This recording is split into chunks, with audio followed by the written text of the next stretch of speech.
good can happen. Like, he's a natural leader. I thought overall there were some good things, and really we just needed that. He gave us that spark. Kind of gave us a spark as a team. Hold on, wait a minute. Y'all thought I was finished?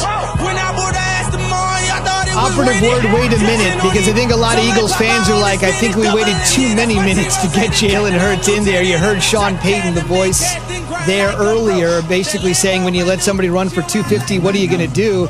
From Payton's perspective, it actually took the attention of his quarterback, the first ineffective performance we've seen from Taysom Hill. But let's talk about the real story on the field yesterday in Philly, and that was the Eagles quarterback, Jalen Hurts. Keyshawn, Jalen, and Zubin, presented by Progressive Insurance. Again, the front office perspective on exactly what the Eagles should be doing moving forward with Mike Tannenbaum coming up here at the bottom of the hour. It's time for Straight Talk, brought to you by Straight Talk Wireless.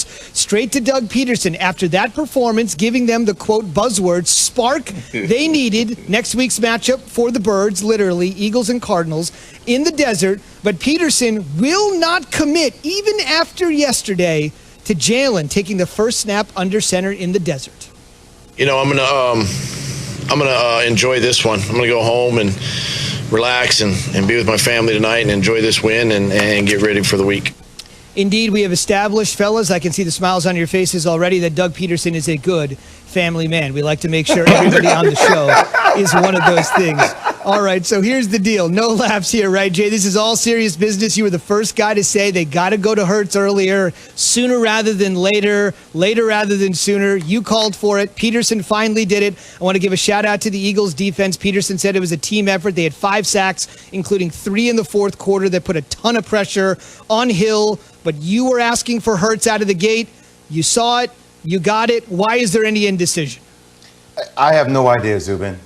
Hearing that sound got me so frustrated because I just want Doug Peterson to give this man his flowers. He was electrifying.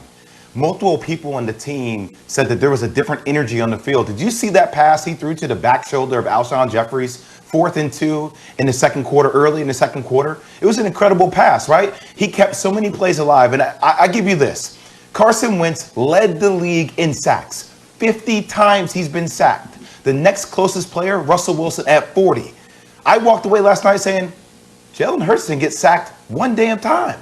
I don't understand. You don't have to say he's going to be your starter, but why can't you say this team plays different? I am proud of the way Jalen Hurts came out today. Even after he fumbled the ball late in the game, the way he recovered, the way our team recovered, it just seemed like Doug Peterson made everything about just the team all the time. And I get that. I know that's coaches speak, but just give this man his flowers. He deserved it against the Saints, one of the best defenses we have in the NFL.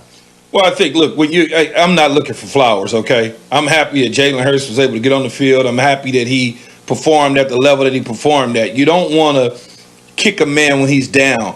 You know, giving him his flowers is just stepping on Carson Wentz even more.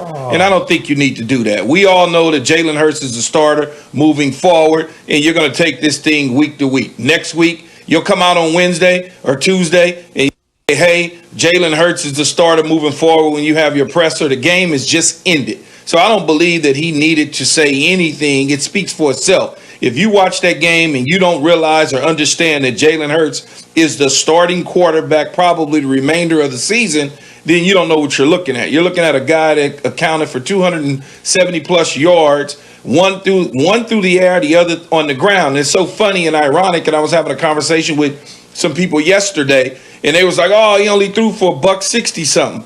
I said, but he ran for 106. If Carson Wentz had thrown for 270, you would say it's a great game. Now you split, some on the ground, some in the air. It's question marks. I hate that. Those are the sort of things that doesn't make me happy. When I look at how he's getting the yards and people still deflecting and saying, well, it's not through the air. Okay, well, 270 some odd yards is part of your total yardage. Who gives a damn? You got the W, and he'll be the starter next week.